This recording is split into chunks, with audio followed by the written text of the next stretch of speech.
Buenos días, chicos.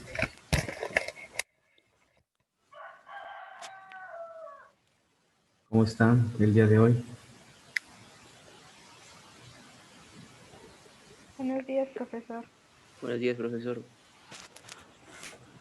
¿Listos para la clase? Sí, ¿Estudiaron? poco. ¿Y eso?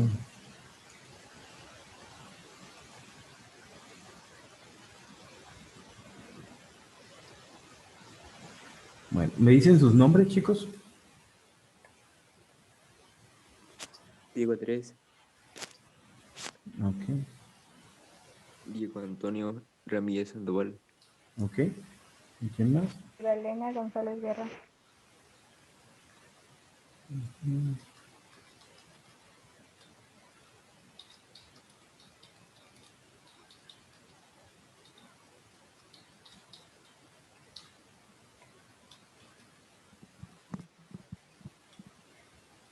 Ok, bueno.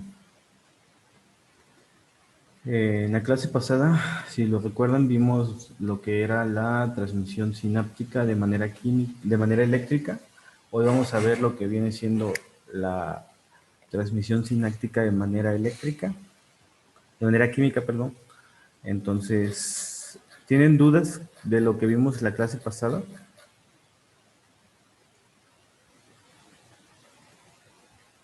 Chicos, No, profe, no. ¿sí les quedó claro lo que era la transmisión eléctrica, cómo funcionaba y todo? Solamente quisiera que me diera un ejemplo rápido nada más para que se me quedara bien. Estuve leyendo las hojas en la semana, por favor. Bueno, un ejemplo es que como tal no te puedo dar un ejemplo porque no es como algo que varíe o así.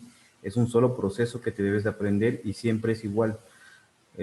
Así como vimos el potencial eléctrico, no hay variaciones. O sea, déjenme voy a abrir la presentación. Ah, ok. Sí, maestro, está bien.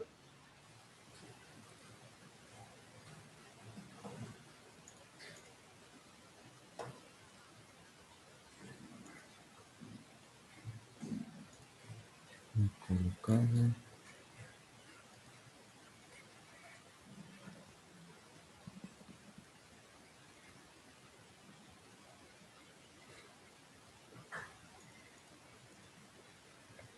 Vamos a ver dónde está.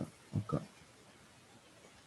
Sí, o sea, lo que ustedes deben de aprender es que el potencial eléctrico es exactamente lo mismo siempre, ¿ok? No es como que vaya a variar de una neurona a otra, no. Siempre es lo mismo. Deben de aprenderse de que el estado normal es menos 70 milivoltios y que tiene que llegar a menos 55 milivoltios para poder desencadenarla como tal. Tienen que acordarse sobre todo de los canales de sodio y de potasio, que son los que van a regular todo. Acordarse que al principio solamente los que están abiertos son los canales de potasio cuando la célula está en reposo. Y una vez que la célula deja de estar en reposo es porque los canales de potasio generan una carga eléctrica. Esa carga eléctrica activa los canales de sodio activados por voltaje, que son estos, ¿ok? Después se siguen abriendo ambos y van subiendo. Los canales de sodio se abren a partir del menos 55 milivoltios, se abren por completo y es donde el sodio entra a grandes rasgos. Recordar que ahí es donde el sodio empieza a entrar 3 moléculas de sodio y solo salen 2 moléculas de potasio. Y así es como se va cambiando la célula. Recordar que adentro la célula es negativa y que afuera es positiva. Entonces, cuando empieza a entrar el sodio es cuando cambia de positivo. Se dan cuenta, de aquí para acá hace un disparo brutal y en menos de nada, 0.2 milisegundos, llegamos hasta el nivel positivo por el intercambio de sodio. Una vez que se llega al punto máximo, que puede ser el más 50, pero que el ideal es más 35, se cierran los canales de sodio y los canales de potasio siguen abiertos y va saliendo iones positivos. dentro de la célula, lo que va haciendo que se vuelva se vaya volviendo negativa poco a poco, ¿ok? Eso que pasa en la célula en la neurona es único, ¿ok? No hay variantes, no hay como que poner un ejemplo ni nada, o sea, es eso y ya. Eso se lo tienen que aprender los datos ustedes de memoria, los voltajes, porque probablemente, por ejemplo, en el examen podría venir esta gráfica y ustedes tendrían que agregar la explicación a cada uno de los puntos. Por ejemplo, en el punto número 1, qué está pasando, en el punto número 2, en el punto número 3 y así, ¿no? Entonces, como para poder explicar una gráfica, ¿sí? ¿Ya tienen todo claro?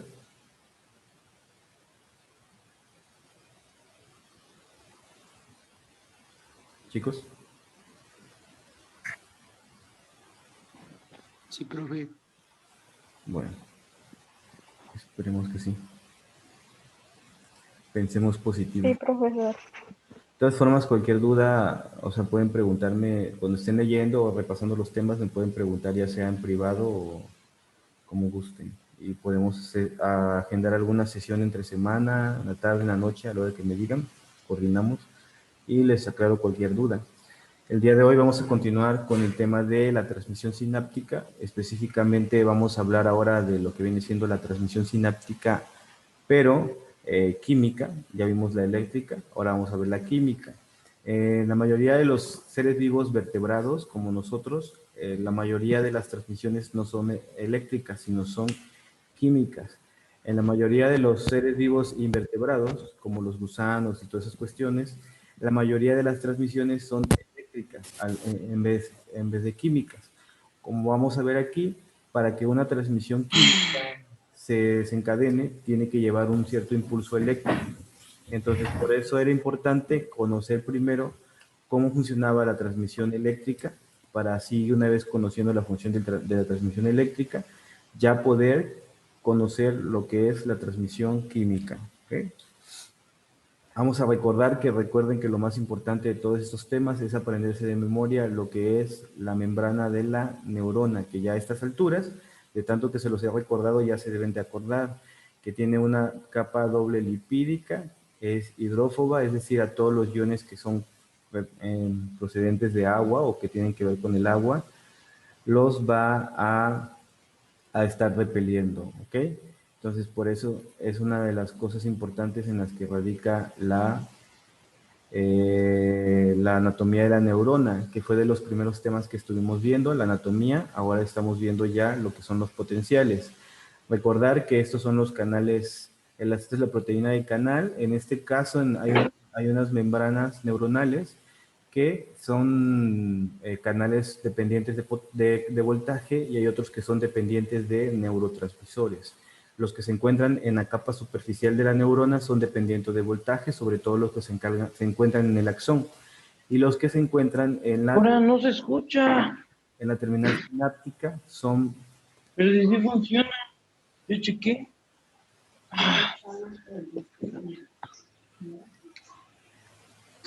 A esperar a que nos escuchen. Hay muchos problemas de internet. Tengo también muchos Sí. mensajes.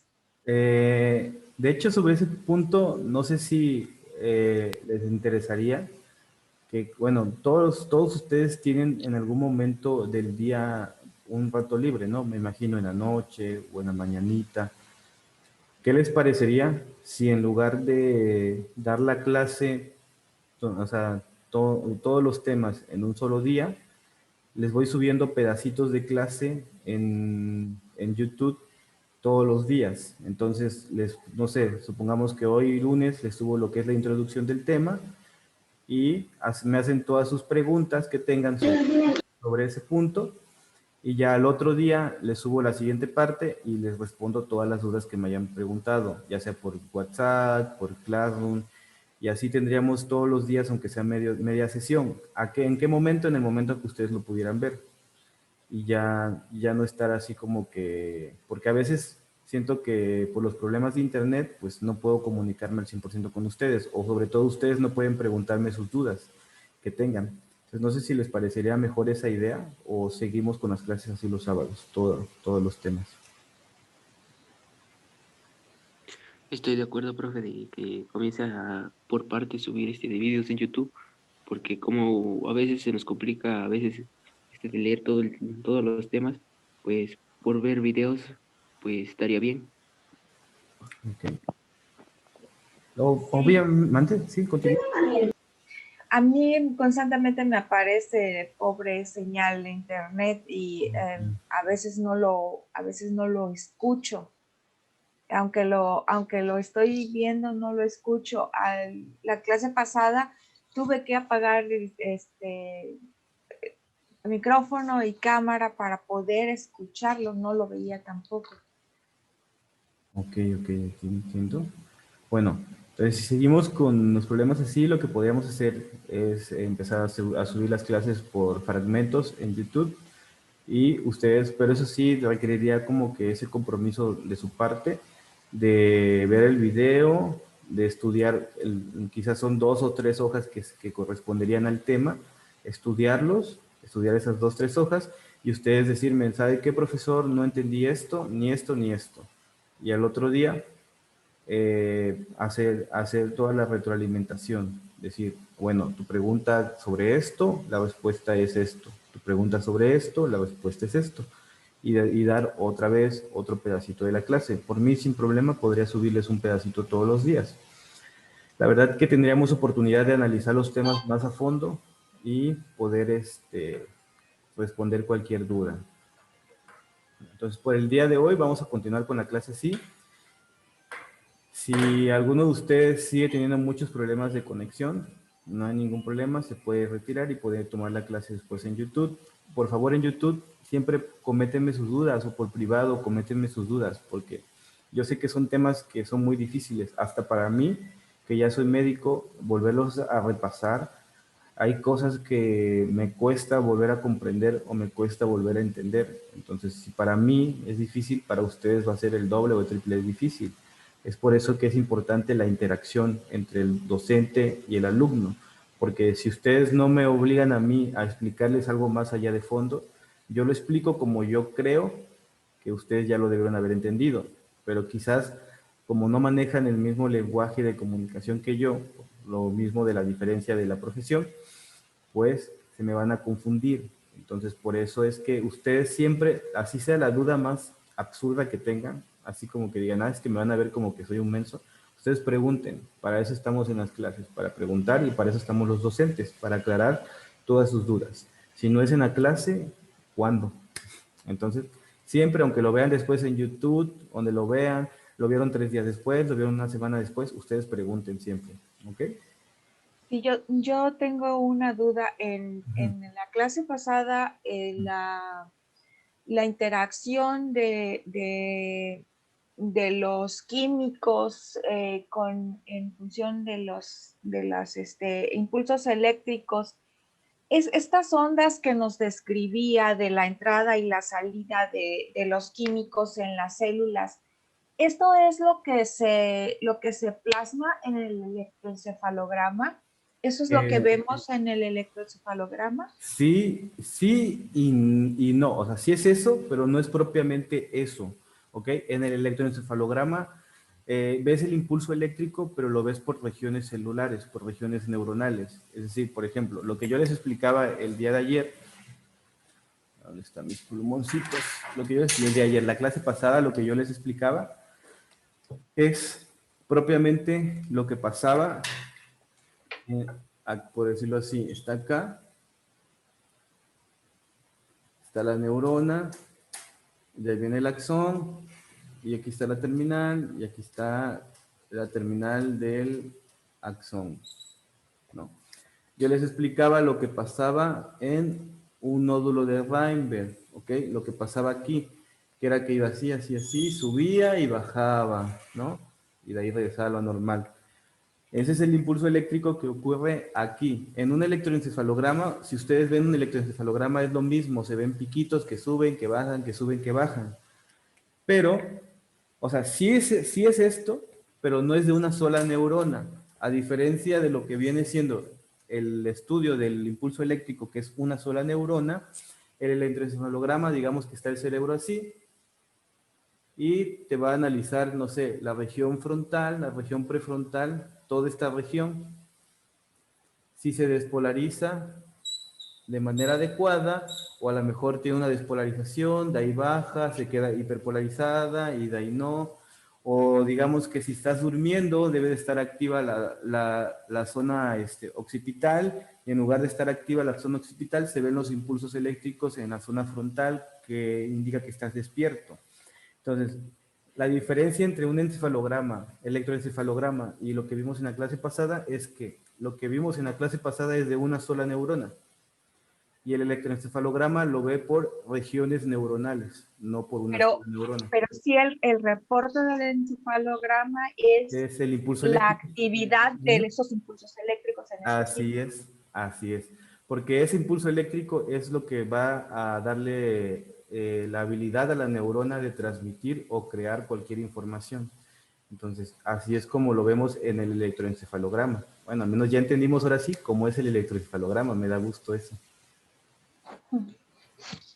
Es complicado. Es muy complicado, créanme. Yo hasta la fecha me ponen un electroencefalograma y tengo que tener un libro al lado para poder comprenderlo al 100%. O sea, lo comprendo en un 60%, en un 70%, pero al 100, necesito un librito y que me vaya diciendo de las regiones cerebrales, cómo funciona cada región, porque hay sin fin de datos. La neurología es una cosa bestial, es muy amplia. Entonces, lo que me interesa es que ustedes se queden con los conceptos básicos bien establecidos, porque en las siguientes clases los van a seguir viendo y van a ver cada vez cosas más avanzadas. Y entonces lo básico, que es esto, imagínense, si esto es lo básico, esto tiene que quedar clarísimo. ¿Ok? Entonces, ¿alguna otra duda de la clase pasada que tengan? ¿Alguien más? ¿Quién sea? Antes de continuar. Yo tengo una lista, pero se las voy a pasar por correo.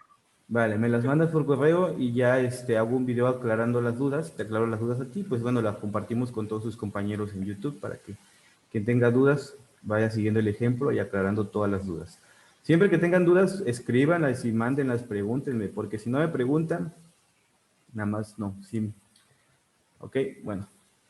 Ahora sí, vamos a continuar con la clase de hoy. Como ya vimos la clase pasada, la transmisión eléctrica, bueno, va a ocurrir directamente por la membrana. ¿Ok? Aquí podemos ver esto. Normalmente, cuando es un impulso eléctrico 100%, ocurre que depende del voltaje. Como ya vimos, tiene que llegar a menos 55 milivoltios para que se active o se abra el canal. ¿Ok?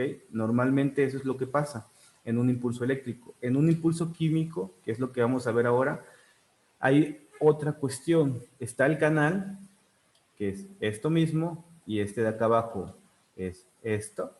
¿Ok? Si se dan cuenta es lo mismo, pero dibujado desde otro ángulo.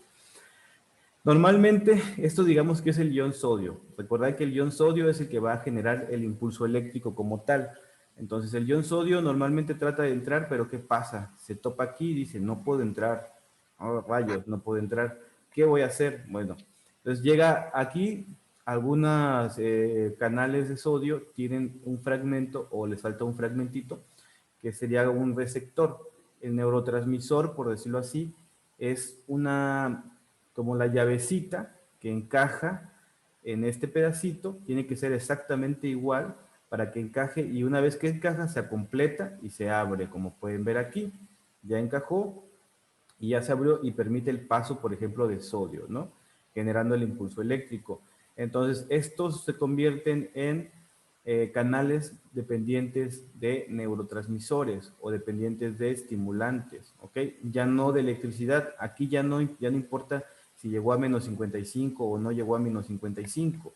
El potencial eléctrico va a ser secundario a la activación del canal mediante al neurotransmisor. Lo mismo con las proteínas receptoras, como podemos ver aquí, las proteínas de señal, que son estas. Aquí también funcionan de igual forma. Aquí ya es donde se activan y ayudan a transformar lo que viene siendo o a ingresar a la célula lo que vienen siendo los iones y los neurotransmisores. Vamos a ver que las proteínas que atraviesan la membrana, vamos a ver que va a ir proteínas del canal, como son los canales iónicos. Recordemos que un canal iónico se refiere a ¿qué? ¿Qué es un ión? ¿Alguien se acuerda en la clase pasada qué es un ión? ¿No? Acuérdense que un ión es una molécula que tiene una carga eléctrica, sea negativa o sea positiva, tiene una carga eléctrica, ¿ok? Un anión es una molécula que tiene una carga negativa y un catión es una molécula que tiene una carga positiva. ¿Ok? Esos son los tres tipos que van a existir. Vamos a ver que las proteínas de canal o canales iónicos tienen transporte pasivos y transportes activos, ¿ok? Los transportes activos son pasivos, perdón, son los que permanecen abiertos. ¿Qué molécula es la única que permanece con su canal abierto durante todo el potencial y que no ocupa ni electricidad, ni estímulo, ni nada, por la gran facilidad que tiene para traspasar la membrana? ¿Alguien se acuerda?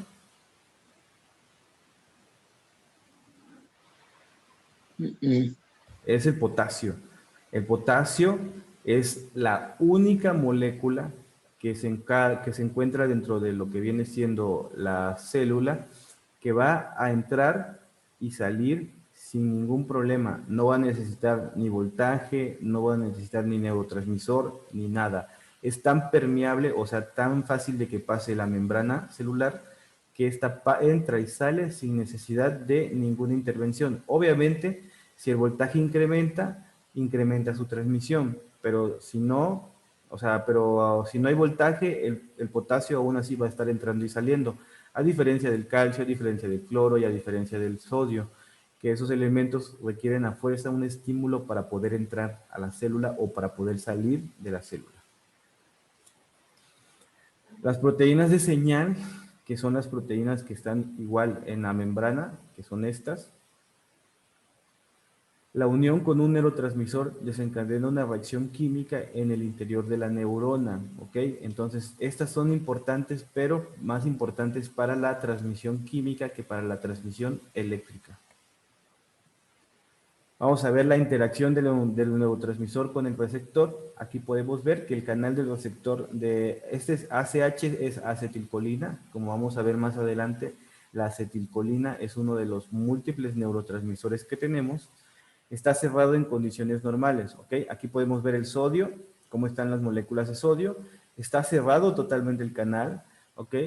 Entonces el canal no está abierto para nada. ¿Por qué? Porque le falta algo para estimularlo. Esos son canales que requieren estimulación. Recordar que el único que no requiere estimulación es el potasio. Entonces, ¿qué va a pasar? Llega la acetilcolina, se coloca directamente en el receptor de la acetilcolina. Cuando la acetilcolina se adhiere al sitio específico en el receptor, el canal se abre permitiendo que el sodio entre a la célula posináptica. ¿Ok? Entonces, aquí podemos ver cómo se adhiere generando la apertura del canal y eso le permite al sodio ingresar. Aquí dice despolarización de la célula posináptica. Recordar que bueno, vamos a ver más adelante, ahorita les explico de nuevo. El impulso eléctrico que vimos la vez pasada, cuando subía el impulso eléctrico era por la entrada de sodio y cuando bajaba era por la entrada de potasio y la salida de sodio. Bueno, eso es cuando está abierto el canal. Después, ¿qué pasa? La acetilcolinesterasa hidroliza a la acetilcolina provocando el cierre del canal. La acetilcolinesterasa es una enzima que disuelve, sería esto, bien, acetilcolinesterasa, son estos triangulitos, como pueden ver, atraviesan o disuelven, la parten, la separan en algunos fragmentos pequeños a la acetilcolina. Al romperla, se sale de su receptor y el canal, ¿qué pasa con el canal? Pues se vuelve a cerrar. Eso es a grandes rasgos el cómo funciona un estímulo de un neurotransmisor. Obviamente hay más detalles que vamos a ir viendo más adelante, pero a grosso modo sería esto. ¿Esto les queda claro, por ejemplo? ¿Les queda claro?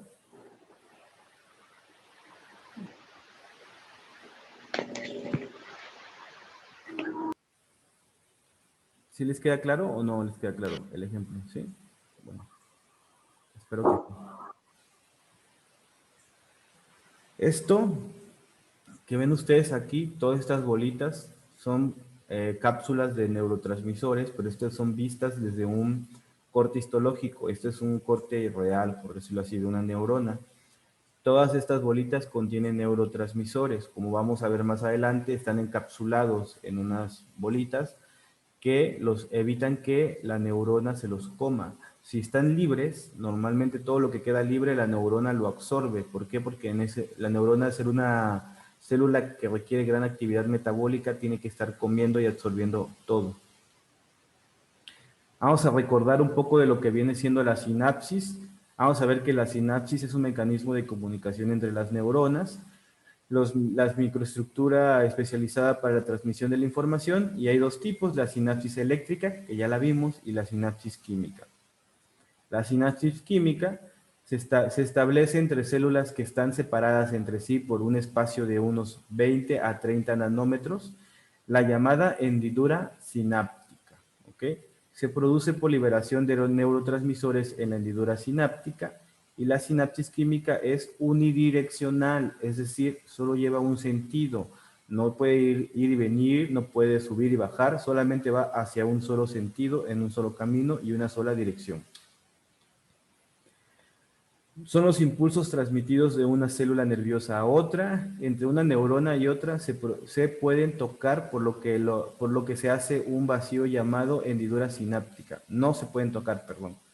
Ya vimos que la hendidura sináptica mide 20 nanómetros. 20 nanómetros es lo que mide la hendidura sináptica. Ese espacio que hay entre una neurona y otra se llama hendidura sináptica y mide 20 nanómetros. Cuando la señal eléctrica llega a una terminal nervioso, hace que el nervio libere neurotransmisores. El neurotransmisor viaja a una hendidura más próxima.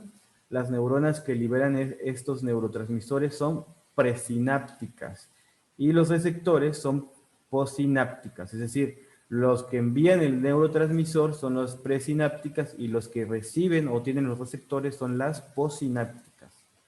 Vamos a tener que algunos neurotransmisores, como los péptidos, por ejemplo, son producidos en el soma, empaquetados en las vesículas. Más adelante vamos a ver dónde se producen y dónde se absorben todos estos. Cuando un impulso llega al terminal sináptico, está acompañado por la entrada de iones de calcio. Estos iones impulsan vesículas sinápticas, liberando neurotransmisores, interactuando con las postsinápticas. Más adelante vamos a ver todo eso más a detalle.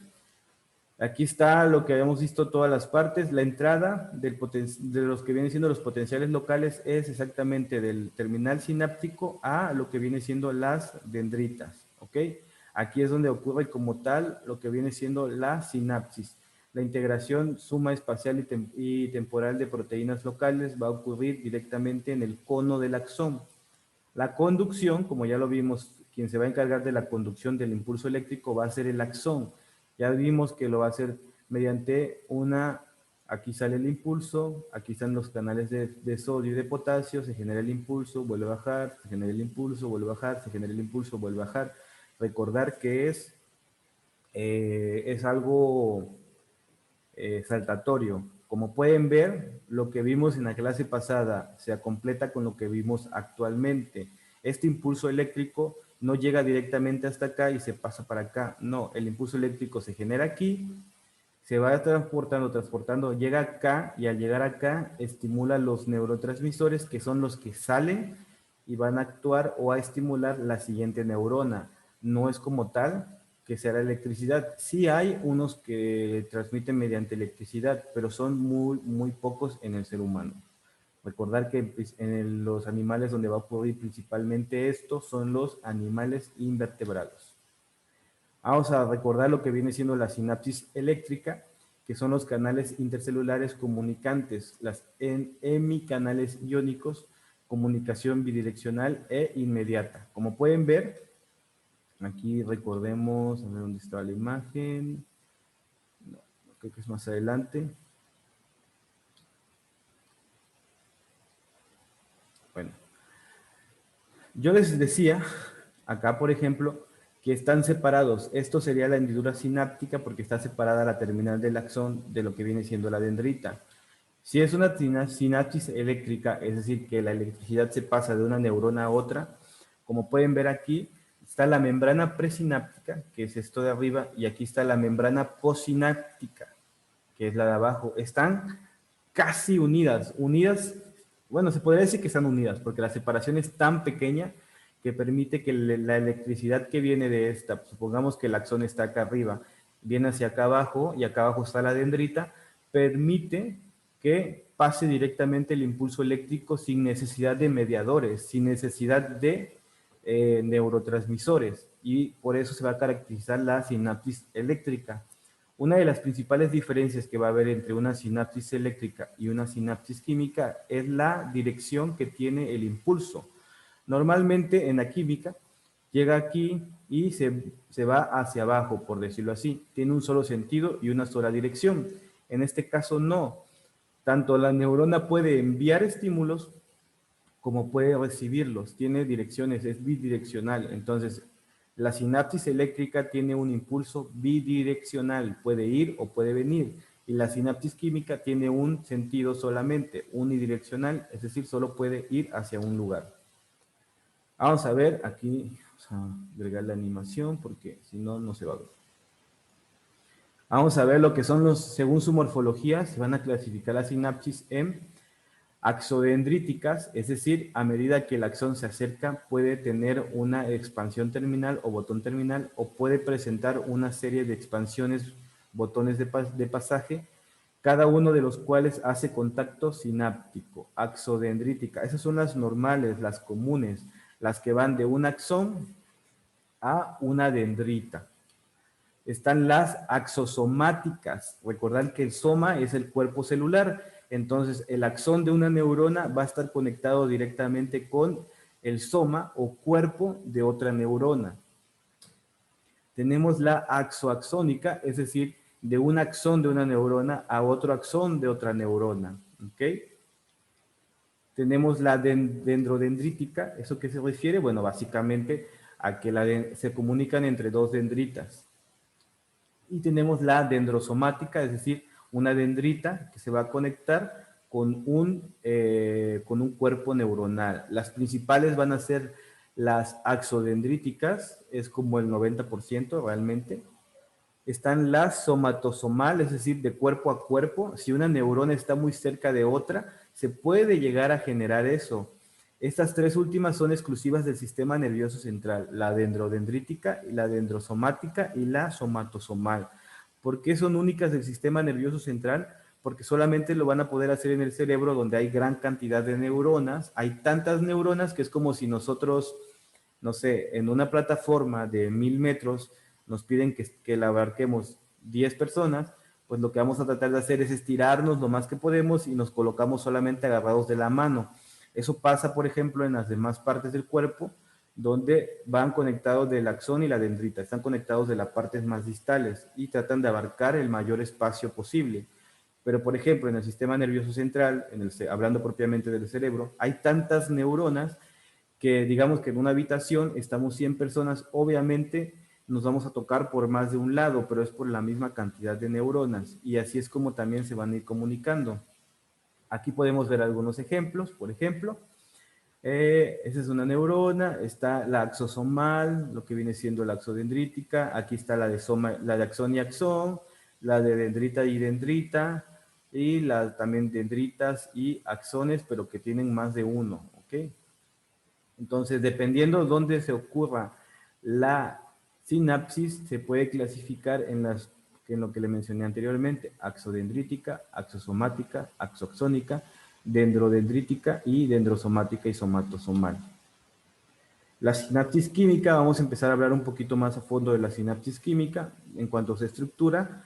Vamos a ver qué ocurre la liberación de moléculas de neurotransmisores desde los botones sinápticos a las hendiduras sinápticas. La unión de los neurotransmisores con los receptores de la membrana postsináptica es el segundo paso, y después de eso se genera un PEPS y un PITS, que básicamente son impulsos eléctricos presinápticos e impulsos eléctricos postsinápticos. Vamos a ver que estos van a ser axodendríticos, es decir, de un axón y una dendrita, como ya lo vimos, axosomáticos, dendrodendríticas, es decir, de dendritas a dendritas, y axoaxónicas, de axón a axón, pero que básicamente esto inhibe la presináptica. El impulso presináptico se inhibe en ese punto. Aquí podemos ver cómo actúa de manera burda. Podemos decir que aquí ya llegó el impulso eléctrico, las vesículas se van generando, van bajando, las van impulsando hacia abajo por el impulso eléctrico y por la entrada de los iones de calcio. Una vez que la vesícula llega acá, se adhiere con lo que viene siendo la pared sináptica, se va adhiriendo. Una vez que se adhiere, se abre hacia la hendidura sináptica y libera los neurotransmisores aquí, en la hendidura sináptica. Una vez que los libera, la neurona postsináptica, es decir, la que sigue después, va a tener sus receptores. Van a ir llegando los neurotransmisores a los receptores y van a empezar a abrir los canales de sodio. Y aquí se va a empezar a generar el potencial de acción o el potencial eléctrico y va a bajar hacia la siguiente neurona. A grandes rasgos, eso sería. En cuanto a hablar de lo que viene siendo el impulso eléctrico, hablando propiamente de la neurona postsináptica y la neurona presináptica. Vamos a ver. Ustedes ya tienen en claro qué es cuál es la neurona postsináptica y a qué me refiero cuando digo neurona presináptica. Son las partes de la membrana. No, neurona postsináptica, ¿a qué le suena? Y neurona presináptica, ¿a qué le suena? Alguien, aunque tenga mal el comentario.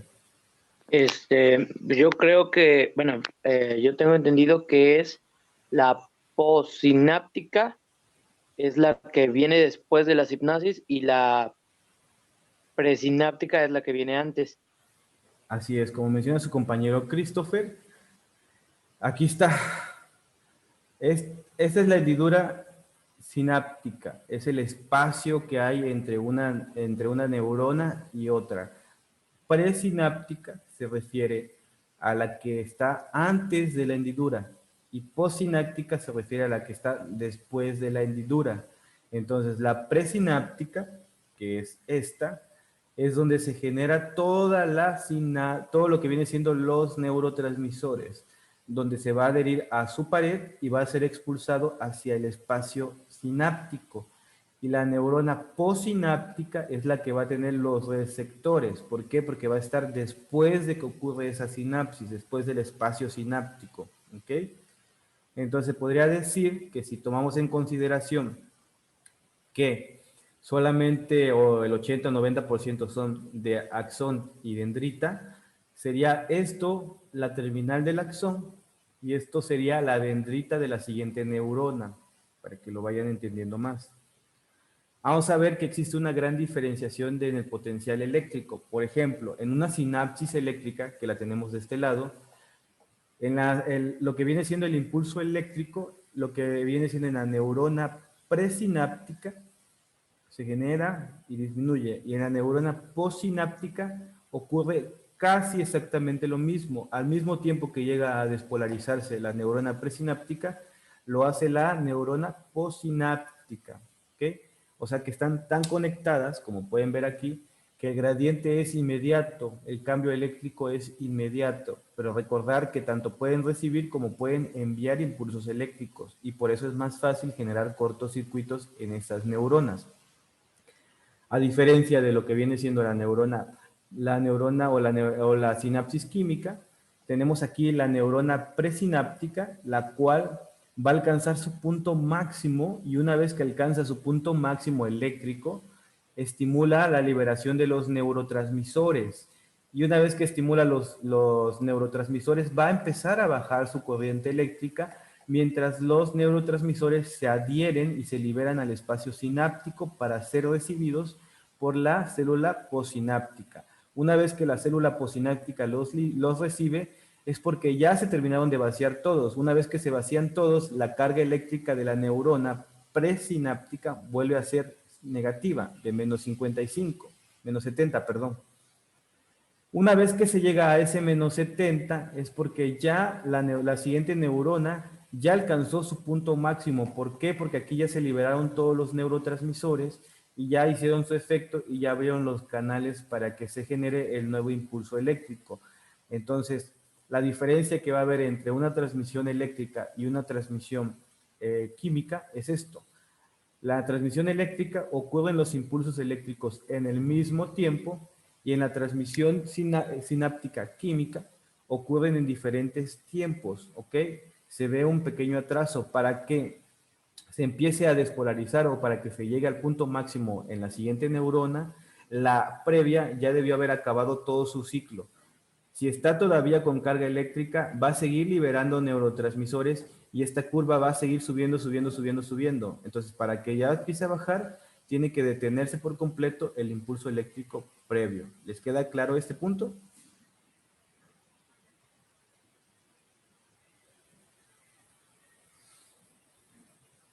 Supongo que sí. Lo tomaré como un sí. Profesor, Ajá. ahora sí que se podría decir que es como una duda. O sea que la sinapsis eléctrica se podría decir que más rápida que la sinapsis química. Así es, la sinapsis eléctrica es al instante que llega el impulso eléctrico, como están conectados, es como, por decirlo así, como si tú tocas un cable y está pelado, en el momento que lo tocas, la energía eléctrica pasa a tu cuerpo, es lo mismo. Ellas están conectadas, entonces en el momento en el que llega el impulso eléctrico, pum, se pasa a la otra. En el cambio, la sinapsis química están separadas, entonces tiene que haber un mediador que lleve la energía de aquí a acá. Entonces, en lo que se activa y eso, hay un pequeño retraso que es imperceptible para nosotros. ¿Por qué? Porque son nanosegundos, o sea, milésimas y milésimas de segundo. Pero sí existe diferencia en ese sentido. La eléctrica es inmediata y la química va a tener un retraso. ¿Ok? Está bien, gracias. Bueno.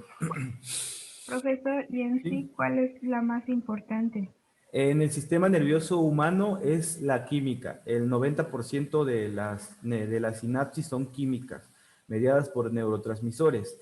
En lo que viene siendo los seres invertebrados, los gusanos y todas esas cuestiones, la principal es la eléctrica, pero en el humano hasta el 90% son sinapsis químicas. ¿Por qué sinapsis química? Porque tiene que llevar un sentido. Si fuera una sinapsis eléctrica, por ejemplo, nuestras neuronas, les explico así, está en el cerebro, parece corazón, pero es cerebro, ¿no? Está aquí la corteza, y si nosotros cortáramos un pedazo de acá y lo hiciéramos súper, súper, súper grande para ver las neuronas, uno esperaría que normalmente las neuronas estuvieran así, ¿no? Está aquí mi axoncito, mi neurona.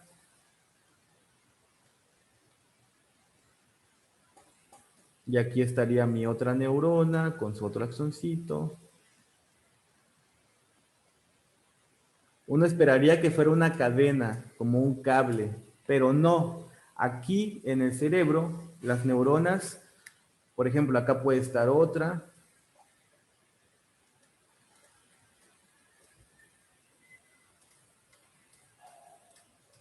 De repente, aquí está una conectada a esta, pero su axón está para acá. Y aquí sale otra que está conectada. Entonces, ¿qué pasaría? ¿Qué creen ustedes que pasaría? Tomando en consideración que hay una multiconexión de las neuronas, si todas hicieran sinapsis eléctrica, ¿qué creen que pasaría? Causaría mucho daño. Así es, supongamos que el impulso eléctrico está acá, y si todas lo hicieran, entonces, ¿qué pasa? Bueno, el impulso eléctrico va para abajo, para abajo, para abajo, ok, sigue un caminito, está bien, pero de repente ya se toca con una y va hacia acá, pero ya se toca con otra y va hacia acá, entonces aquí ya están chocando dos impulsos eléctricos, porque si todas estuvieran en contacto, eso pasaría, y aquí ya se fue para acá. Entonces, por ejemplo, en estas zonas, igual aquí, si viene el impulso eléctrico y está acá, aquí ya hay un choque, hay una que quiere ir para acá y hay otra que viene para acá y aquí ya hay un cortocircuito.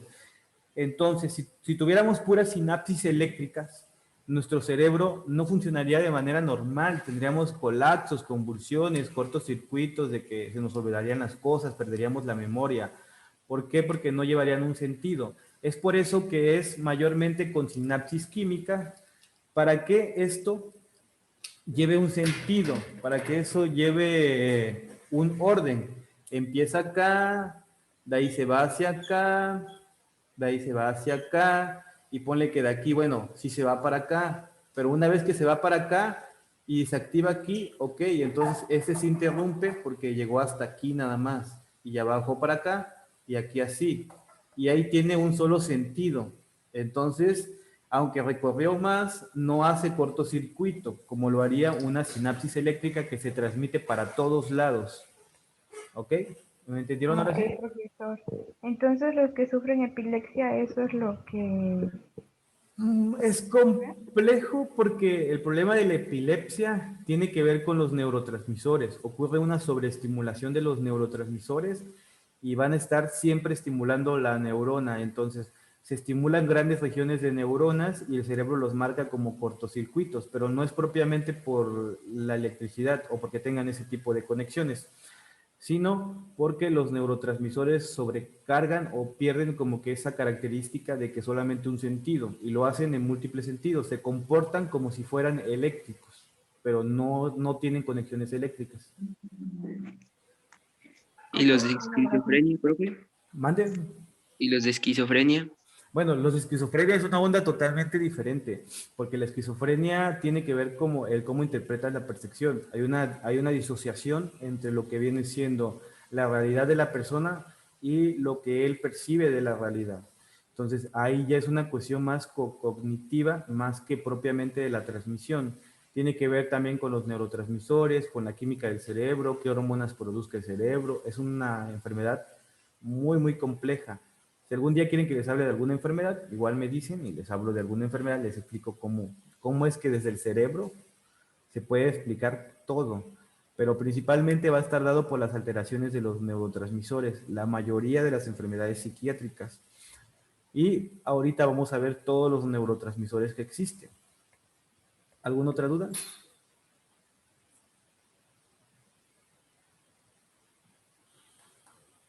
No, bueno. Todo bien. Ok. Bueno, aquí es lo mismo que yo les había comentado. ¿Qué diferencia se aprecia al comparar las sinapsis eléctricas y químicas? Bueno, podemos ver aquí lo que yo les mencionaba. La sinapsis eléctrica, el punto máximo es al mismo tiempo, en la pre y en la post. Y en lo que viene siendo en la sinapsis química, hay una diferenciación para que esta llegue. Cuando esta empieza a subir es porque ya llegó al punto máximo en la presináptica. Y cuando la postsináptica ya está en su punto máximo, es porque la presináptica ya llegó a su punto mínimo de electricidad. De ahí sube a reposo, y cuando ya están en reposo, ambas están en reposo.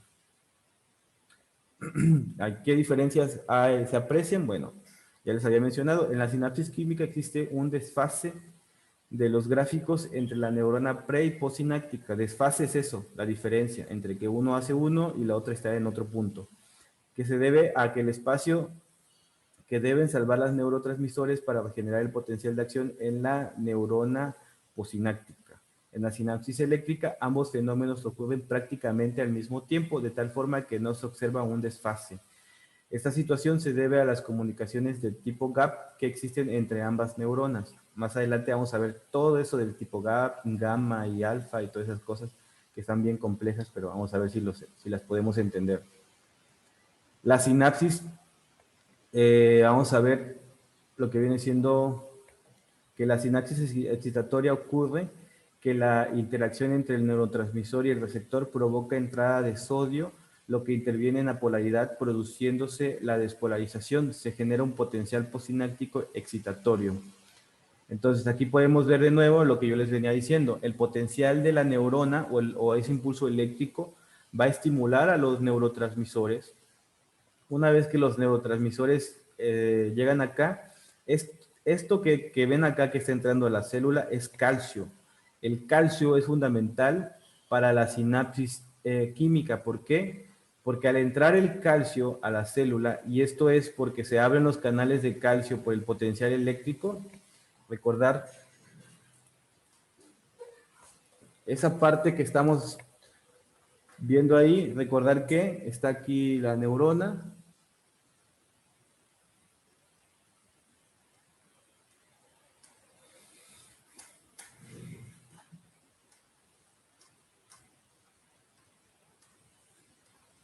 Y aquí está la otra neurona, ¿no?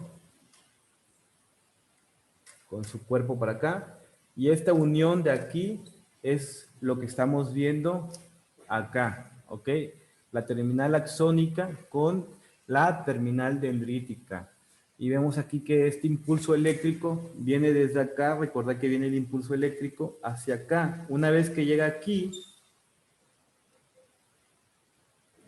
lo que hace es, aquí podemos ver, el potencial eléctrico va llegando, lo que hace es abrir los canales de calcio que dependen del voltaje para que el calcio entre. Una vez que el calcio empieza a entrar, se adhiere a las moléculas de los neurotransmisores y las motiva a que lleguen acá, a la superficie de la conexión sináptica. Una vez que llegan, las vesículas de los neurotransmisores se fusionan con la membrana de la neurona y empiezan a ser liberados hacia el espacio sináptico. Ya que están en el espacio sináptico, aquí podemos ver los neurotransmisores se colocan en el receptor de la bomba y generan su apertura, permitiéndole la entrada de sodio hacia el interior. ¿Ok? Los potenciales postsinápticos excitatorios son despolarizaciones de la membrana postsináptica. ¿A qué se refiere esto? Vamos a tener que el potencial excitatorio postsináptico o el PETS o EPS en inglés, esto es por sus siglas en inglés, EPSP, en español sería el PETS, se produce por un incremento temporal en el potencial de membrana postsináptico causado por el flujo de iones cargados positivamente hacia adentro de la célula postsináptica. Los PEPs son aditivos. Cuando se producen múltiples PEPs en un mismo trozo de membrana postsináptica, sus efectos combinados son la suma de los PEPs individuales. Los PEPs mayores implican mayor despolarización de la membrana y así se aumenta la probabilidad de que en la célula postsináptica se alcance el umbral para generar un potencial de acción. Los neurotransmisores más relacionados son los PEPs, son el glutamato y la acetilcolina. Entonces, me dirán ustedes, ¿a qué se refiere eso de PEPs? Bueno, el potencial excitatorio postsináptico se produce, aquí dice, por un incremento temporal en el potencial de la membrana postsináptica causado por el flujo de los iones positivos. ¿A qué se refiere? Aquí vemos, una vez, esta es la membrana postsináptica, ¿ok? Ya terminamos de ver todo lo que ocurría en la neurona presináptica. Ahora estamos en la neurona postsináptica. Una vez que se abren los canales de sodio, se genera esto, el potencial excitatorio postsináptico, que es ese flujo de los iones cargados positivamente, en este caso del sodio, hacia adentro de la membrana, ¿ok? Una vez que se genera eso, el potencial de esta membrana de menos 65, que es el reposo para ella, empieza a subir, al igual que lo va a hacer en el ejercicio que vimos la clase pasada, que llegaba el sodio, entraba y empezaba a subir. Aquí es lo mismo. Una vez que el sodio empieza a entrar a la neurona, la gráfica empieza a subir, o sea, el potencial eléctrico se empieza a despolarizar porque empieza a volverse positivo. Y los principales van a ser el glutamato y la acetilcolina. Ok, entonces aquí podemos ver eso. Está en menos 65 milivoltios y va subiendo conforme los canales de sodio se van abriendo y va entrando el sodio. La sinapsis inhibitoria muestran que la interacción entre el neurotransmisor y el receptor genera la entrada de cloro. un anión, es decir, aumenta la negatividad del interior de la neurona, con lo cual el potencial se hace más negativo. Aumenta el umbral de excitación, o sea, la neurona se hiperpolariza y se genera un potencial posináptico inhibitorio. Entonces ya vimos aquí que mediante la entrada de sodio se genera un potencial de acción excitatorio, es decir, un potencial de acción que estimula, es decir, va subiendo hasta aquí. Una vez que llega ahí, se empiezan a abrir los canales para el cloro. Una vez que permite la entrada de cloro, va a pasar lo contrario. La gráfica va a empezar a bajar, a bajar, a bajar, y va a llegar al menos 65 y va a seguir bajando hasta el menos 90. Y eso es lo que se conoce como el potencial inhibitorio o el PITS. Y vamos a ver que se origina con el flujo de iones negativo de cloro hacia el interior de la neurona posináptica. Entonces, al ingresar el cloro, aumenta la negatividad del interior y eso produce una hiperpolarización de la membrana. Los PITS son aditivos. Los PITS son aditivos cuando se producen múltiples PITS en un mismo trozo de membrana posináptica. Sus efectos combinados son la suma de los PITS individuales, por lo que tanto se retrasa la generación de un nuevo potencial de acción. Los neurotransmisores más relacionados con los PITS son la glicina y los ácidos aminobutírico gamma, o sea, los GABA. Entonces, básicamente lo que me está diciendo aquí es lo siguiente. El sodio, que se abrevia Na, que es un anión, perdón, es un catión porque es positivo, es un catión.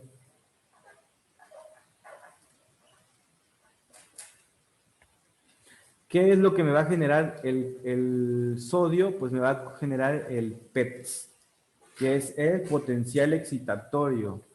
Me va a generar un PETS.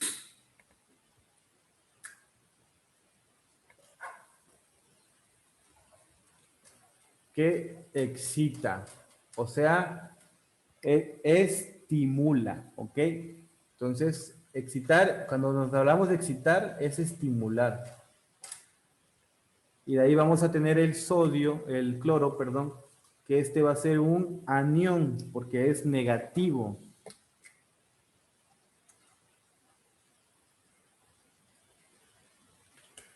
El cual me va a generar el PIPS, ¿ok? Que este me va a generar una inhibición, como ya habíamos visto aquí. Me va a generar una inhibición.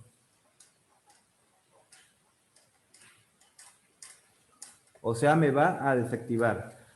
Y viéndolo en las gráficas, el primero es cuando sube y baja, y el segundo es cuando llega aquí, cuando está bajando, desde que está bajando, y se pasa del umbral negativo hasta volver a subir. Entonces, esas serían las diferencias entre el potencial estimulante y el potencial inhibitorio, básicamente dependiendo de la molécula que esté entrando. Pero si se dan cuenta, es el mismo espacio, y es por el mismo mecanismo. Llega el neurotransmisor,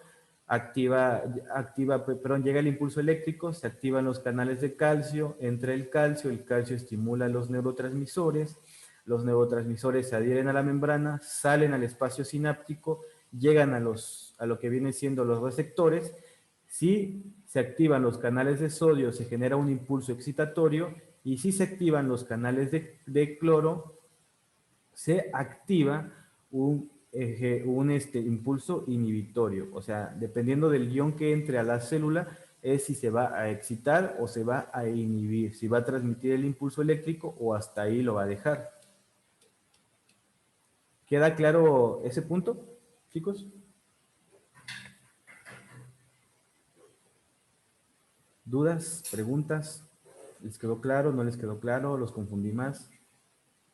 Es algo un poco complejo, pero sí se entiende más o menos. ¿Los demás entendieron? Profe, yo no entendí al segundo punto, aún me cuesta pronunciarlo. ¿Cuál? El IPS, o sí se dice así, Ok. el Ajá. potencial inhibitorio Ajá, posisináptico. qué fue lo que no entendiste de ese punto? Sí, o sea, más que nada, ¿qué tiene diferencia con el potencial de excitación postsináptico? Bueno, como su nombre lo dice, uno va a inhibir a la neurona y el otro lo va a excitar. Es decir, una la va a activar o va a generar que haga que ese impulso eléctrico se transmita y la otra va a detener el impulso eléctrico o va a detener la sinapsis. Entonces, No sé. cuando se crea un potencial inhibitorio, quiere decir que se está deteniendo la sinapsis. Esa sería la diferencia, la principal diferencia. Uno lo inhibe y otro lo excita. Y la otra diferencia es que el que lo excita depende del sodio y el que lo inhibe depende del cloro. Pero básicamente ocupan el mismo canal para entrar y salir. ¿Ok? Simplemente es diferente la molécula que se introduce. Si se introduce el sodio, se genera una acción excitatorio o se estimula en la neurona. Y si se ingresa el cloro, se genera una inhibición. ¿Más o menos te quedó claro? Sí, ya, profesor, gracias. Ok. ¿Alguien más tiene alguna duda? Si no, para pasar con el siguiente tema, pregunten, ¿eh? Aprovechen. Están en clase.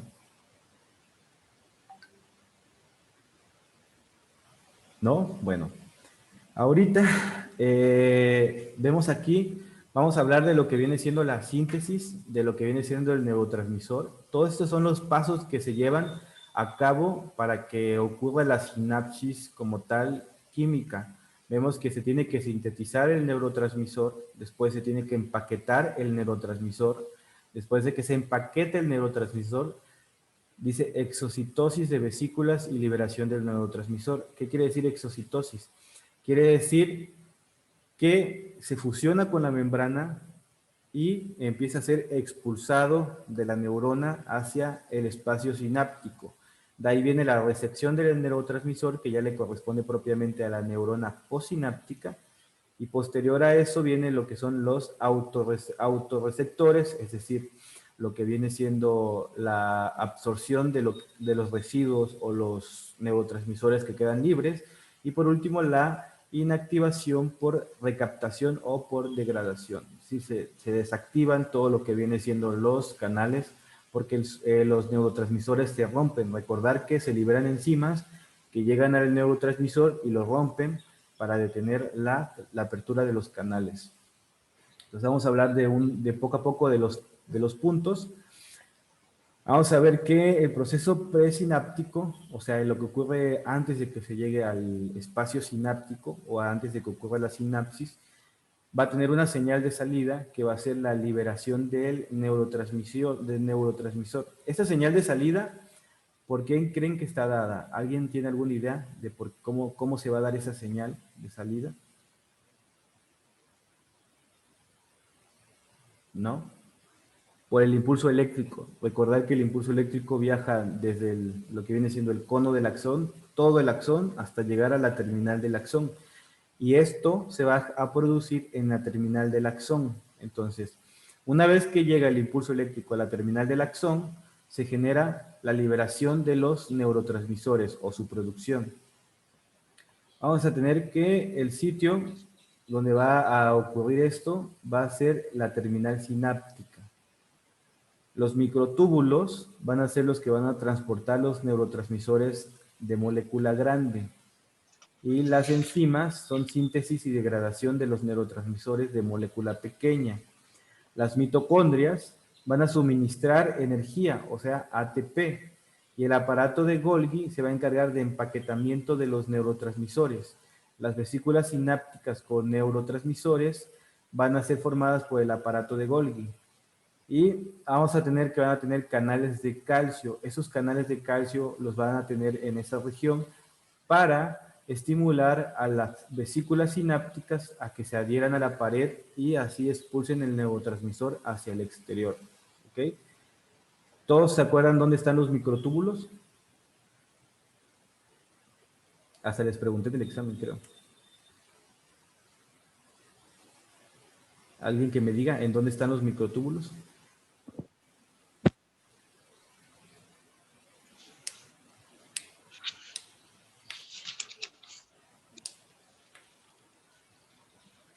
¿no? Bueno, los microtúbulos, vamos a ver si por aquí tenemos alguna imagen de la neurona.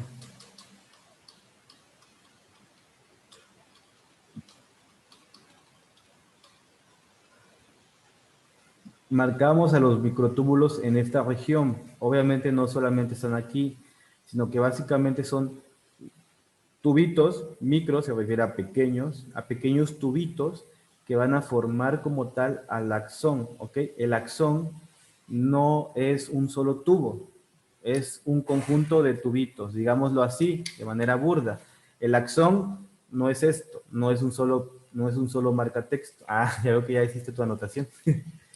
No es un solo marcatexto. El axón sería todo el conjunto de estos marcatextos, por decirlo así. Esto sería el axón. Y un microtúbulo sería un solo plumoncito. ¿Qué es esto? Este microtúbulo es un tubito hueco que ayuda a llevar sustancias, como habíamos visto antes, tanto hacia el cuerpo celular como fuera del cuerpo celular. ¿Ok? Entonces, al hablar de los microtúbulos, tenemos que se encargan del transporte de los neurotransmisores de molécula grande. ¿Ok? Entonces, para eso nos van a servir los microtúbulos, para transportar los neurotransmisores. Vamos a ver que la síntesis, empaquetamiento y transporte de los neurotransmisores. La síntesis va a ocurrir en el retículo endoplasmático. También eso ya sabemos dónde está. Por eso, si se dan cuenta, todos los temas que estamos viendo son secundarios uno atrás del otro. Si no queda claro uno, no queda claro el siguiente. Primero vimos cómo era la neurona, las partes de la neurona y todo eso, y ahora, después vimos el impulso eléctrico y ahora ya vamos en el impulso químico. Entonces, la síntesis va a ser en el retículo endoplasmático. El retículo endoplasmático es esto. ¿Qué diferencia había entre el retículo endoplasmático rugoso y el retículo endoplasmático liso? ¿Alguien me puede decir?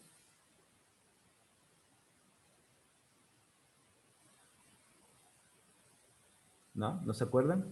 Hasta les pregunté, creo que también es en el examen. Bueno, básicamente la diferencia va a ser que en el retículo endoplasmático liso no hay ribosomas y en el retículo endoplasmático rugoso va a haber ribosomas, ¿ok? Los ribosomas son estos puntitos. Si quitáramos todos estos puntitos, entonces solamente le llamaríamos retículo endoplasmático y al no tener ningún ribosoma sería retículo endoplasmático liso. Al tener ribosomas es un retículo endoplasmático rugoso, porque ya no está liso, ya tiene los ribosomas que hacen sus curvas que se parezca a rugosito. Los ribosomas sirven para sintetizar ARN y proteínas. El empaquetamiento va a ser mediante el aparato de Golgi. Si ustedes recordaban, hablamos antes del aparato de Golgi que se encuentra aquí. El aparato de Golgi no solo se encargaba de eliminar todo lo que eran los residuos. ¿Y cómo los elimina? Los absorbe y los come. No te escucho. Tienes el micrófono. Bueno, el caso es que, ¿qué pasa con el aparato de Golgi? Se los come, los absorbe y los encapsula. Por decirlo así, este es el aparato de Golgi, este es el neurotransmisor, llega y pam, pam, pam, se lo come, le coloca una capa encima, y ya que lo coloca una capa encima, ya envuelto en la capita, en la cápsula, lo manda a los microtúbulos, llega a mi microtúbulo, se mete en el microtúbulo, obviamente esto no va a entrar aquí, pero bueno, es una explicación. Se mete al microtúbulo, el microtúbulo lo transporta todo hasta llegar a acá. Aquí podemos ver los microtúbulos, ¿no? Aquí están los microtúbulos, el aparato de Golgi absorbe y los expulsa en forma de ya vesículas con los neurotransmisores. Son transportados por todo el axón hasta llegar a la terminal del axón, ¿ok?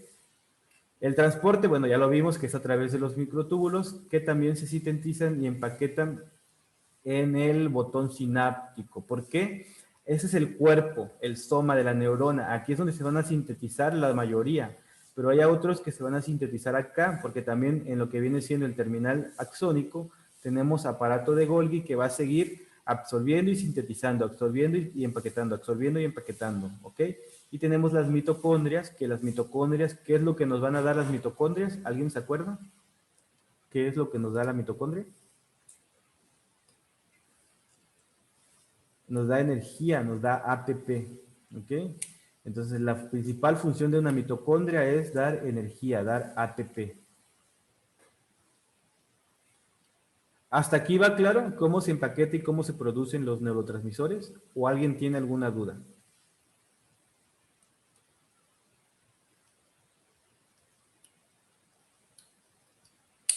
Magdalena, Christopher, Diego, bueno, Rafael, Diego. Ana, ¿alguien tiene alguna duda? ¿Va claro todo? Si no pueden hablar, igual pueden escribir, ¿eh? No hay problema. Pero que interactúen para que no me sienta aquí solito en la clase. Sí, porque yo pensé que iba a decir potasio y es implementar energía en lo que acaba de preguntar. En lo de la mitocondria. Sí, ya iba a decir que se implementaba el potasio, pero no. No. El potasio, recordad que potasio es esto es adentro de la neurona, ¿ok? Y cuando hablamos del potasio, del sodio, del cloro y de todo eso, hablamos de la membrana, ¿ok? De esta parte. Pero aquí estamos hablando adentro de la neurona, ¿ok? Todo esto es adentro y lo que explicábamos antes, todo lo que ocurría es aquí, en esta barrerita, en la membrana, ¿ok? Para que no se me confundan. Ah, ok, gracias. ¿Ninguna duda de cómo se sintetizan y se empaquetan los neurotransmisores? Si yo les pregunto, ¿qué órgano de la neurona empaqueta los neurotransmisores? ¿Ya me van a poder responder ustedes?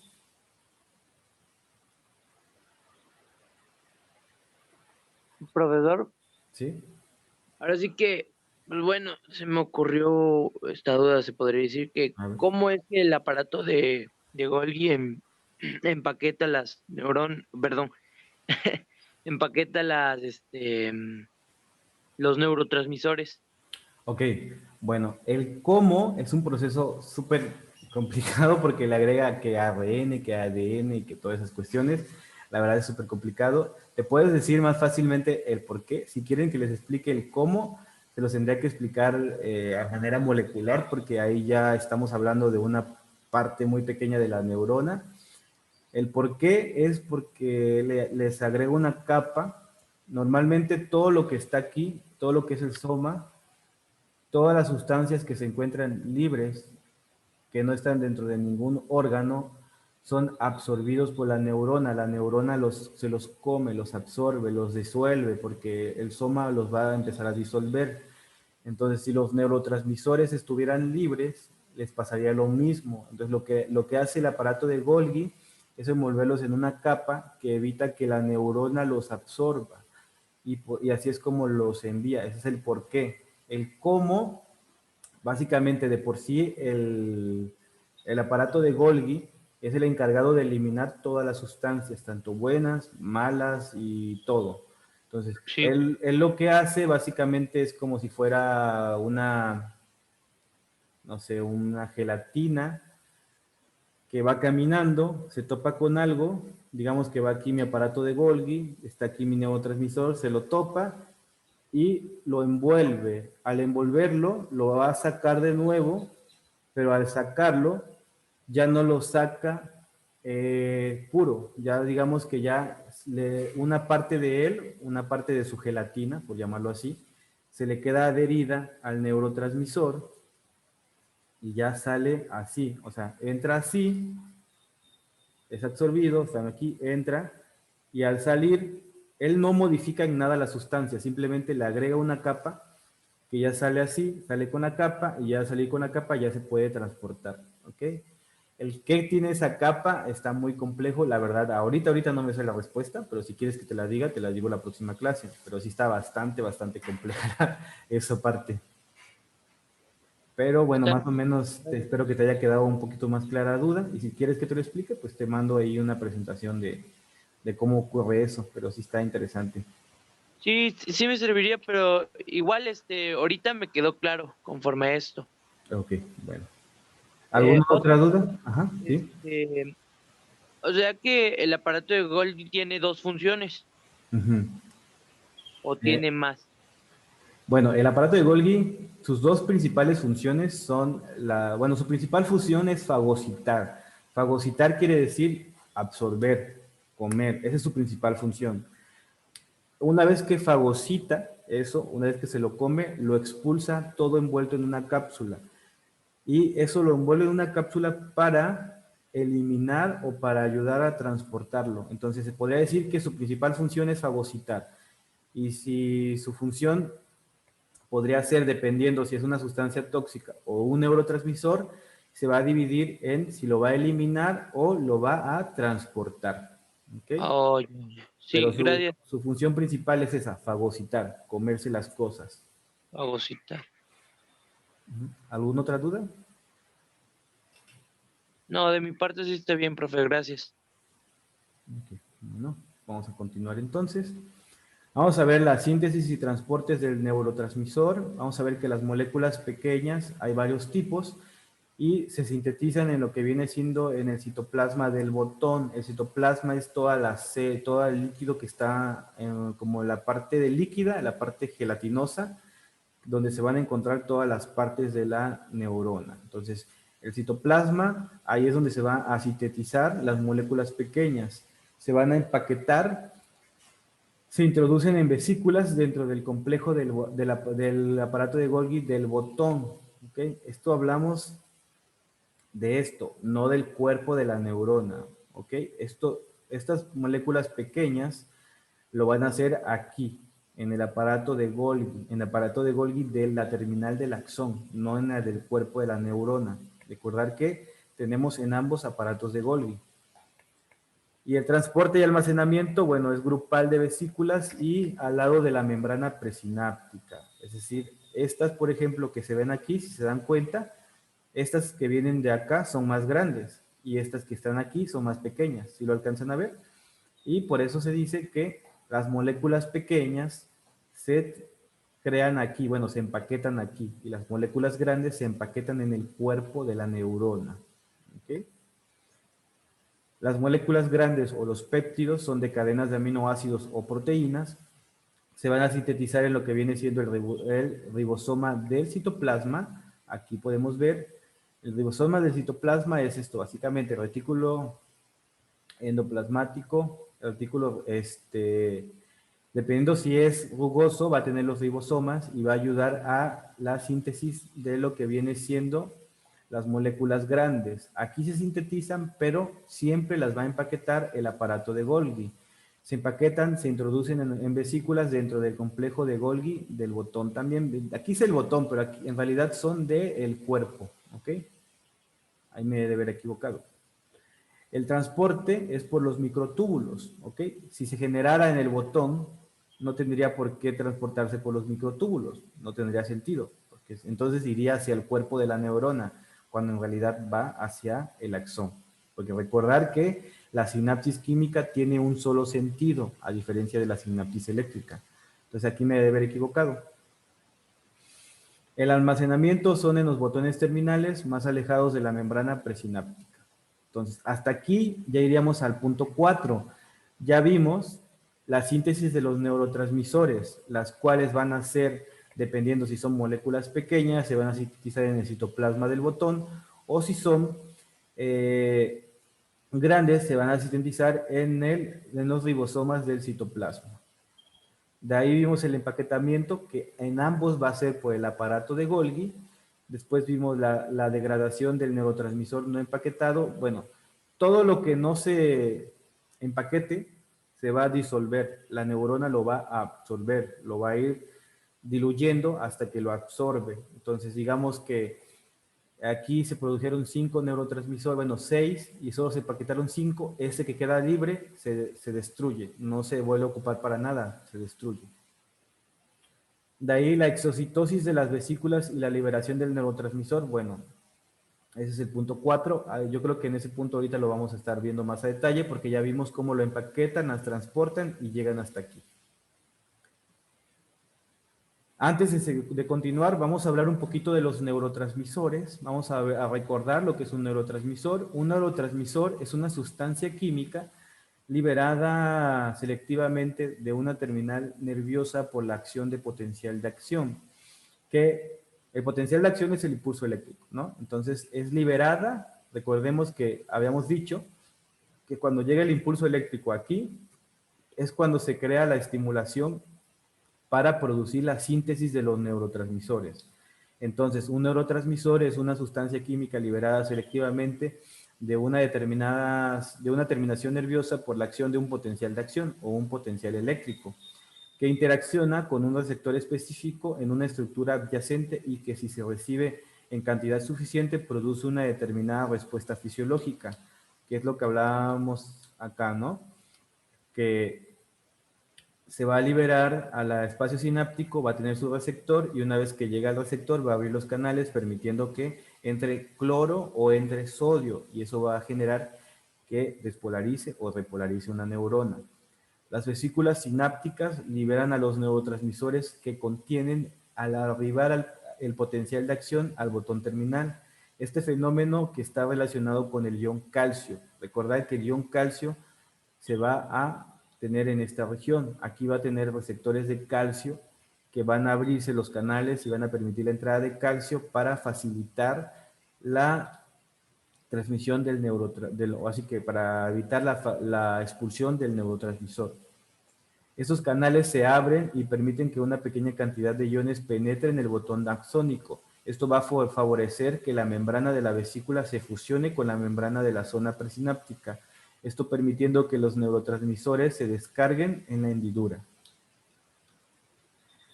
Vamos a ver que algunos neurotransmisores provocan una hiperpolarización de la membrana postsináptica. Las sinapsis inhibitorias, puesto que requieren un estímulo más intenso que el necesario para alcanzar el potencial de umbral. Ya vimos eso de que cuando son inhibitorias, entra lo que es... ¿Alguien se acuerda qué ion es el que va a entrar cuando es una sinapsis inhibitoria? Cuando vimos ¿Era el cloro? Era el cloro, así es. Entonces, cuando entra el cloro en lugar del sodio, se genera una sinapsis inhibitoria. Y si se dan cuenta, ese es un término que no habíamos visto antes. El potencial eléctrico no genera una sinapsis inhibitoria, solo genera una sinapsis que va a estimular. Entonces, por eso es que tenemos nosotros o la mayoría de nuestras sinapsis son sinapsis químicas. ¿Por qué? Porque nosotros vamos a necesitar tanto estímulos como inhibiciones para así ir controlando y regulando todo nuestro sistema nervioso. La exocitosis se produce a una enorme velocidad del momento en el que los iones de calcio penetran al botón. Al momento de la descarga transcurren en menos de 2 milisegundos, es decir, 2 milésimas de segundos es todo lo que requiere que entre el ion de calcio y que el neurotransmisor salga. O sea, es nada de tiempo. Una vez en la hendidura, el neurotransmisor difunde a través de estos espacios y se combina con lugares específicos o receptores de la membrana postsináptica de la célula receptora. Esto origina un cambio de la polarización de la membrana postsináptica funcionando como un estímulo. Bloqueadores de la sinapsis, vamos a ver que, por ejemplo, la toxina botulínica es una toxina que producida por lo que viene siendo el bacilo botulínico, bacteria anaeróbica, que está presente en ambientes poco oxigenados, como es el caso de los productos enlatados. Esta bacteria elimina una sustancia que inhibe la liberación de acetilcolina por las vesículas presinápticas y bloquea además a los receptores de la membrana. A nivel de lo que viene siendo la sinapsis neuromusculares, impide la excitación y contracción del músculo provocando parálisis. En esa instancia, el individuo muere asfixiado. Eso es si tuviera la enfermedad o muchas toxinas botulínicas. ¿Alguien ha escuchado hablar del Botox o sabe lo que es el Botox? Que a veces las mujeres se inyectan, bueno, en mi punto que ese solamente no me suena a otra cosa. Así es, ajá. Por ahí Anaema pregunta dice que sí, ¿me puedes describir qué es para ti el Botox o qué sabes del Botox?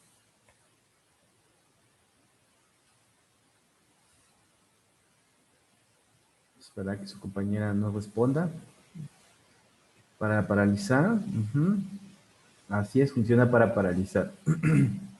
Básicamente, el bacilo botulínico tiene lo que viene siendo esto. Así es, la toxina botulínica se tiene que utilizar en pequeñas dosis, en pequeñas cantidades. No es nada más como que ya me pongo la toxina, me como 1 kilo de toxina y ya mi cara va a estar bien, bien bonita. No, porque si te dan un exceso te puede hacer que se te pare la respiración.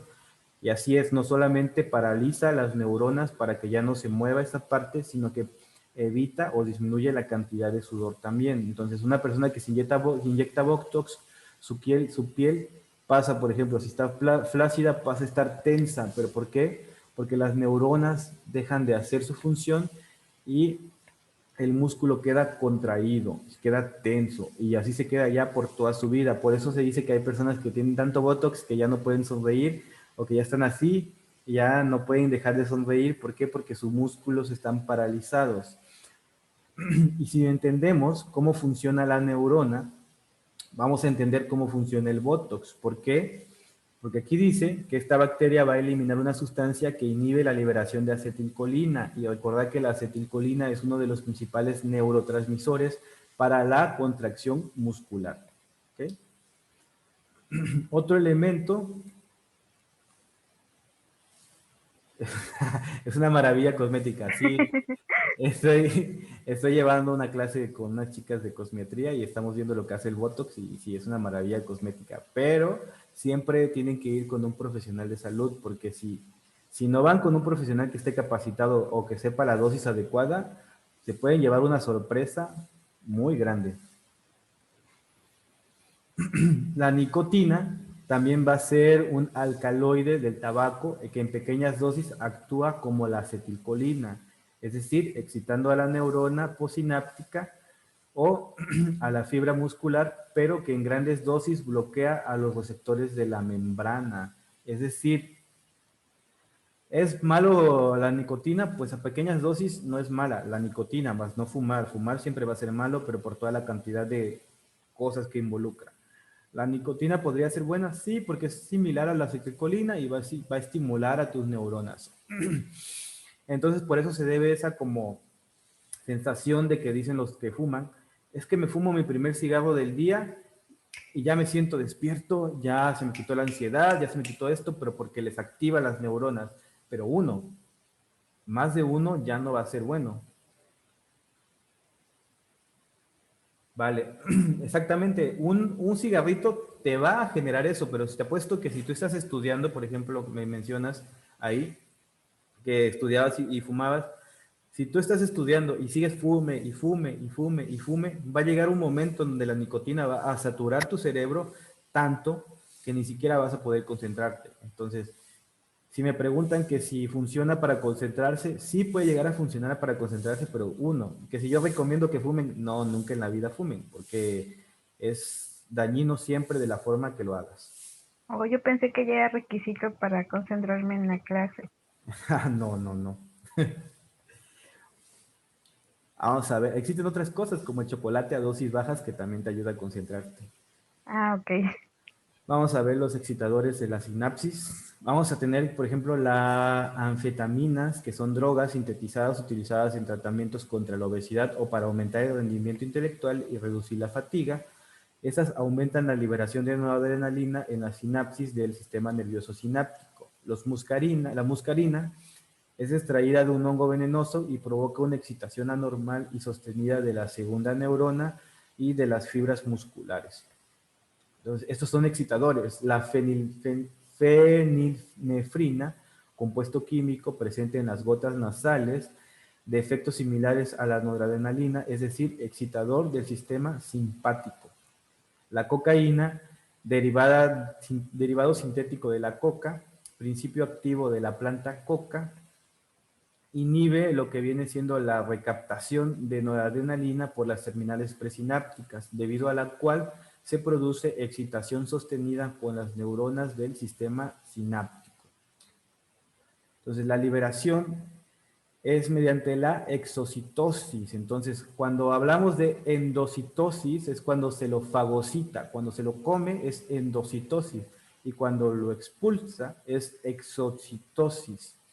En los neurotransmisores pequeños, el voltaje del potencial de acción abre los canales de calcio, esta función de vesículas con la membrana y vaciado de contenido a la hendidura, fundición de las vesículas con la membrana, es decir, las vesículas llegan a la membrana, se adhieren, se fusionan y ¡pum!, se abren y liberan el neurotransmisor. Los neurotransmisores grandes o péptidos, su liberación es gradual por aumento general intercelular del calcio. Ambos van a depender del calcio, ¿ok? Los de pequeño tamaño lo van a hacer principalmente por el voltaje, ocupa menos calcio y se fusionan y se liberan de un solo golpe. Y los de grandes moléculas como los péptidos se liberan gradualmente, pero ambos son estimulados por el calcio. Los neurotransmisores activan a sus receptores, es decir, como ya habíamos visto, cada neurotransmisor tiene un receptor que va a estar adecuado única y exclusivamente para ellos. Un neurotransmisor tiene varios subtipos de receptores, pero esos van a estar ubicados en diferentes lugares del encéfalo con receptores distintos al neurotransmisor. Pero si hablamos de un mismo órgano o de una misma neurona, va a tener siempre los mismos receptores para los mismos neurotransmisores. Aquí podemos ver a lo que me refiero. Ejemplo, aquí el receptor tiene la forma que ocupa para adherirse al neurotransmisor. Lo mismo acá, ¿ok? Si este lo intentamos meter acá, a pesar de que es cuadradito también, tiene un piquito. Entonces no va a entrar, no va a adherirse. Entonces, por eso es que ocupa un receptor específico para ellos. Vamos a ver la influencia en la neurona posináptica. ¿Qué es lo que nos va a hacer en la neurona posináptica esto? Bueno, el receptor ionotrópico, básicamente es el receptor de los iones, va a estar asociado a canales de iones activados por los neurotransmisores. Tienen una acción directa sobre el potencial, son rápidos y breves, participan en circuitos motores y sensoriales. Al unirse la molécula del neurotransmisor, el canal se abre o cierra de inmediato. Recordar que puede ser esto tanto inhibitorio como excitatorio.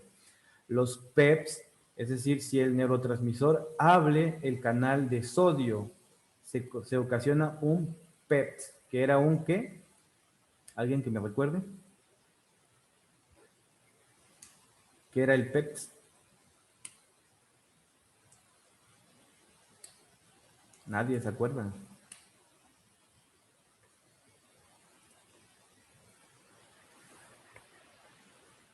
¿No? Bueno, el PEPs es el potencial de excitación y el PITS es el potencial de inhibición.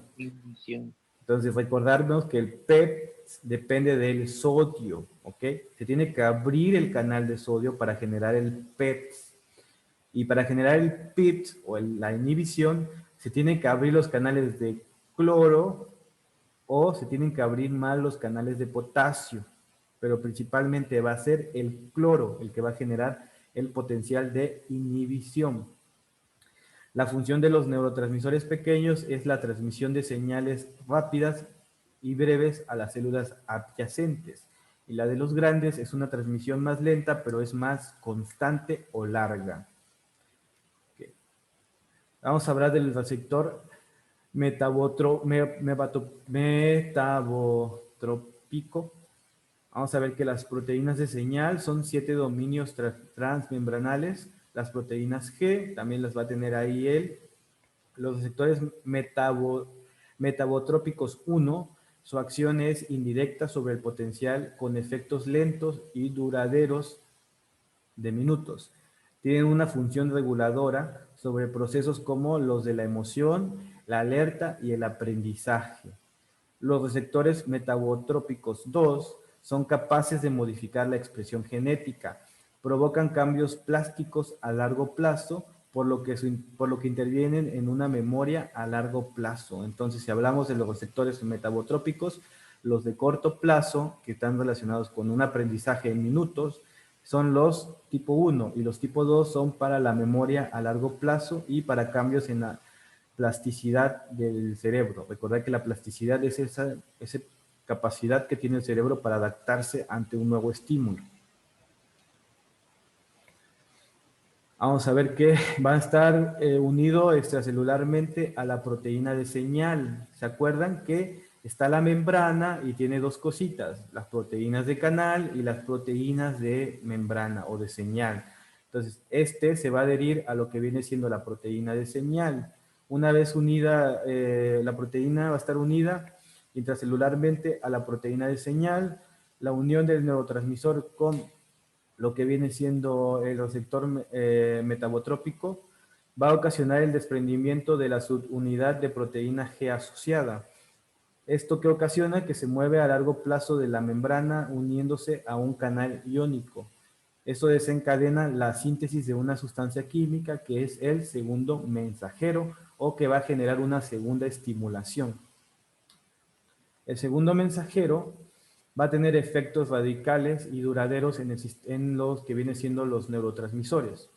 La unión con iones calcio provocando PEPs o PITs. Esto va también a afectar mediante la influencia en actividades metabólicas de la célula. También va a ser el ingreso al núcleo y la unión al ADN influyen en lo que viene siendo la expresión genética. La finalización del mensaje sináptico es mediante la recaptación, es decir, todas las moléculas que quedan libres de neurotransmisores son absorbidos por la neurona, o la degradación enzimática, que es cuando los disuelve. La sinapsis química es en el proceso postsináptico. Vamos a tener que la señal de entrada ocasiona un potencial local o sináptico, un PITS o PITS. Las dendritas van a ser los receptores ionotrópicos, van a estar acoplados a canales iónicos, y los receptores metabotrópicos van a estar acoplados a proteínas de señal. ¿Okay? Entonces tenemos que propiamente los neurotransmisores van a estar en los canales iónicos y lo que viene siendo los receptores metabotrópicos van a estar en las proteínas de señal. ¿Okay? Aquí podemos ver algunos ejemplos de neurotransmisores, como lo va a ser los aminoácidos, como el glutamato, el aspartato, la glicina y el GABA. Los monaminas, como las catecolaminas, indolaminas, como viene siendo la dopamina, adrenalina, noradrenalina, o la serotonina. Los gases solubles, como va a ser el óxido nítrico y el monóxido de carbono. La acetilcolina, que bueno, es acetilcolina desde el principio. Vamos a tener los neuropéptidos, esos son los de pequeño tamaño y estos son los de grande tamaño, como viene siendo las endorfinas, que van a ser las encefalinas, opiocartinas, dinorfinas. Los péptidos hipotalámicos, como lo que viene siendo la tirotrofina y el corticotrofina. Los péptidos hipofisiarios, como viene siendo la hormona del crecimiento, la hormona tirotrofina y la hormona prolactina. Lo que viene siendo los péptidos del intestino, vamos a tener la colecistoquinina, la secretina y la sustancia P. La acetilcolina, para entender un poco de lo que es la acetilcolina, vamos a tener que, lugar donde se va a secretar, bueno, en las uniones neuromusculares, en el sistema autónomo y en el sistema nervioso. Observaciones. Vamos a tener que es un éster desactivada por enzimas acetilcolinesterasa, su función excitatoria en receptores del músculo esquelético puede ser excitatoria o inhibitoria en otras sinapsis, y las neuronas que lo producen se denominan neuronas colinérgicas. Su efecto es vasodilatación, es decir, hace que los vasos del cuerpo sanguíneo se abran, disminución de la frecuencia cardíaca, disminuye la cantidad de latidos del corazón, disminución de la fuerza de contracción cardíaca, es decir, si se contraía duro, va a hacer que se contraiga más despacio. Vamos a tener la noradrenalina, que va a estar liberada principalmente en el sistema autónomo y en el sistema nervioso central. Esta es desactivada con lentitud por la enzima monoaminoxidasa y desactiva por recaptación, es decir, se vuelve a absorber, no se elimina por enzimas, sino principalmente se reabsorbe. La concentración de noradrenalina en el encéfalo influye en el estado de ánimo. Las neuronas que la producen se denominan neuronas adrenérgicas, a diferencia de la acetilcolina que iban a ser colinérgicas. Actúan cuando el organismo debe responder de forma rápida e inesperada ante un impulso, aumentando, por ejemplo, el ritmo cardíaco. Entonces, cuando nosotros actuamos que nos vamos a caer y de repente nos despertamos, o no sé, cuando algún animal nos va a picar y corremos, se activa la noradrenalina y la adrenalina, y así es como se incrementa el ritmo cardíaco, los sentidos se activan, la velocidad se activa, la contracción muscular se activa. La serotonina va a estar secretada principalmente en el sistema nervioso central, o sea, únicamente en el cerebro y así. Puede participar en el sueño.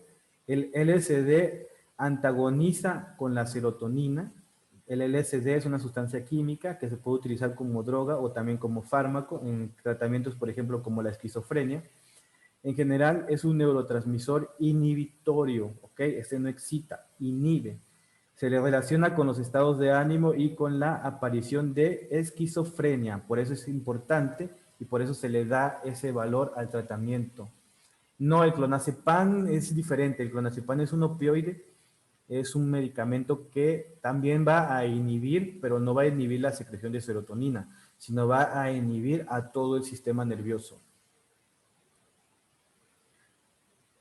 Y se desactiva por recaptación, es decir, por absorción. No se desactiva por lo que viene siendo las enzimas.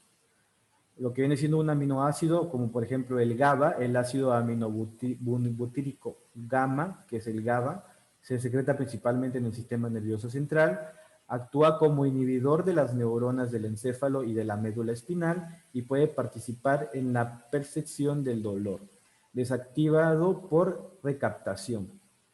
Las endorfinas, el lugar donde se secretan va a ser el sistema nervioso central, las glándulas hipófisis. Sus observaciones va a ser unas propiedades del tipo de la morfina, suprimiendo el dolor. Puede ayudar a regular el crecimiento celular relacionadas con el aprendizaje y la memoria y son inhibidores de la sensación del dolor. Se hidroliza por acción de peptidasas en varios péptidos menores y aminoácidos una vez unidos a su receptor. La sustancia P básicamente va a estar liberada en el sistema nervioso central, en los nervios sensoriales y en el intestino.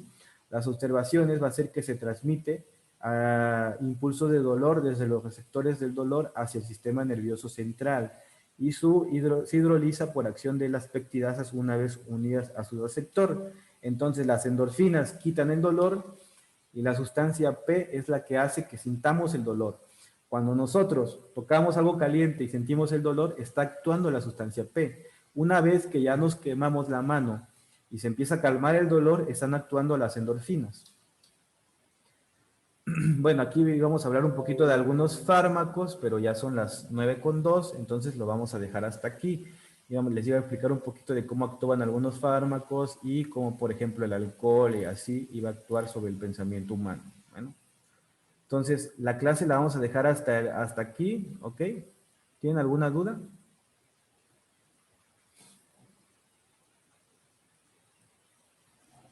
No, profe, igual cuando suba usted la clase, lo que no logro entender luego muy bien, como que ya me queda un poco más claro. Ay, dice Diego que era la observación del LSD.